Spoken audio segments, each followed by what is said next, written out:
The Wild Artichoke restaurant in Yorba Linda is a quaint, intimate place that you'll be sure to fall in love with. Artichokes are indeed a star in this show as Chef James offers a diverse and innovative menu with thoughtful preparation. In size, the 11-table restaurant is just manageable enough to allow for the personal attention one would expect for such a special dining experience. Enjoy his daily creations, all made from scratch and all waiting to be perfectly paired with his small but well-chosen wine selection. It's wildly delicious. The Wild Artichoke is a true Orange County destination.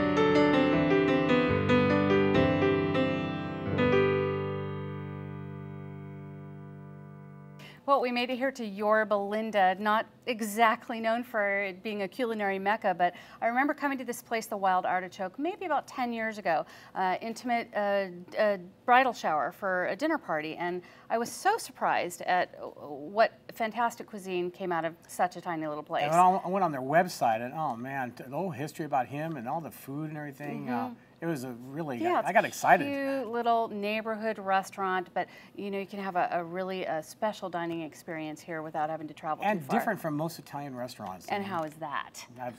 Did good. Let's talk about the food to see why it's so different. Go for it. We started with the artichoke Napoleon. Napoleon, of course, meaning really layers of anything. You could almost layer Legos, you know, potato chips, whatever. But a Napoleon, this one is a savory, really buttery, puffed pastry triangles, and then he layers them with sauteed baby artichokes, of course, being the star, fresh mushrooms, tomatoes, minced garlic, chopped shallots, and then, of course, a nice, thick, heavy cream sauce filled with fresh basil and pine nuts for a nice little nutty flavor at the end.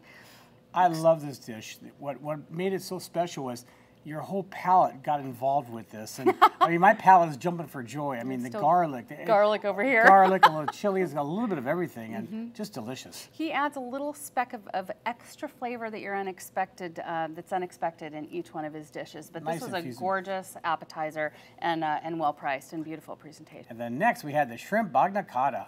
This is really unusual.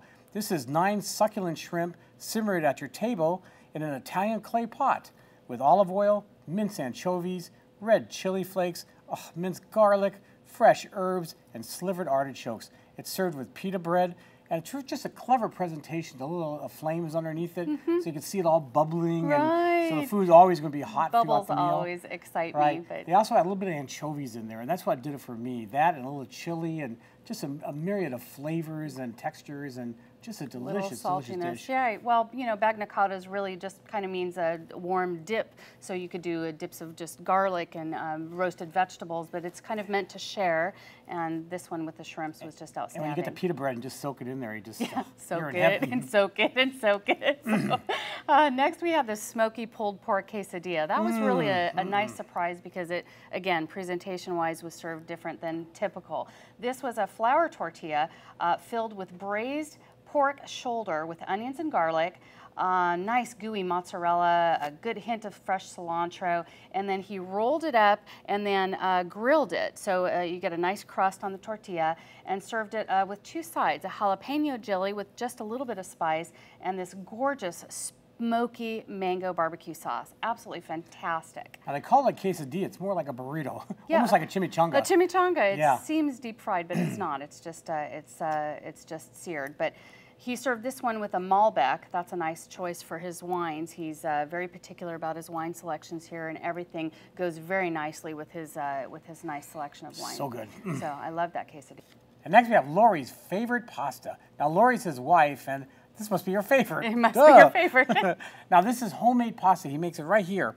It's sauteed with fresh vegetables, or fresh baby artichokes, oven roasted eggplant, shiitake, and white mushrooms with fresh basil chiffonade, and a zesty tomato sauce tossed with a pinch of smoked mozzarella, topped with fresh Parmesan cheese. And again, they make their own pasta. It's creamy, it's delicious. And what was nice was, you know, you get the nice Italian love in the dish, but it had some Southwest overtones and a little zestiness and throw a little chili pepper there and you transport to another country. So I loved the gooiness of the cheese, and I appreciate the fresh pasta. He's one of few that make a fresh pasta. He does 3 here, a fettuccine, an angel hair, and a pappardelle, and they're chewy and that's glutinous, and absolutely love it. He served this one with a Hammer Pinot Noir, which is a homage to his son named Hammer. Hammer. No, Hammer? Jack Hammer Pinot. So, great classic ingredients, but with a great kick. Cool. Next, the almond crusted halibut. Oh. This was a very generous portion of fresh, buttery, wonderful, delicious, sweet halibut. He rolled this in at toasted almonds with ground focaccia bread. So he rolls the crunchy nuts and the bread with some fresh basil and then coats it in, I think he pan-sears that, and serves it with a beurre blanc sauce, white wine, cream, lemons, all the good fattening stuff, and then accompanied with a white rice pilaf with some golden raisins that added a beautiful sweetness to the dish. And great vegetables, just I never touch the vegetables. Oh, I'm a veggie person. I love the veggies. Very fresh medley of fall vegetables and just delicious. When there's cream sauce, I'm smearing the focaccia bread. Forget about the veggies. I like the veggies too. Next we had Yogi's crispy buttermilk butter. Got to read this one. Yogi's crispy buttermilk battered fried chicken. Whew. That's like a mouthful. Three times really fast. Really, I'm not going to say it once. This is a very special dish. This is 4 pieces of chicken bathed in a buttermilk, chili pepper, and cumin bath overnight. And it's lightly floured and fried in shallots and chives. And it's absolutely delicious. What's nice about it is the outside's real crisp, but very light coating, but it has all the flavor in it. And the cumin, little light cumin flavor. Very nice surprise. Delicious, with the cumin. Moist. Oh man, and you know when you bathe chicken and marinate it in buttermilk, that's what really makes it tenderize. Does that help it the coating stick to it a little bit better? Well, that, but it also marinates the chicken quite well. And then the mashed flavor. potatoes, real mashed potatoes. And Can we talk about the pork in this, please? The gravy. bacon. A bacon bechamel gravy to go over the top of it. Hello, oink, oink. So it was super, super rich and wicked and just added a specialness to that. And if you want to feel like eating healthy, you have the vegetables that came with it. I like those vegetables.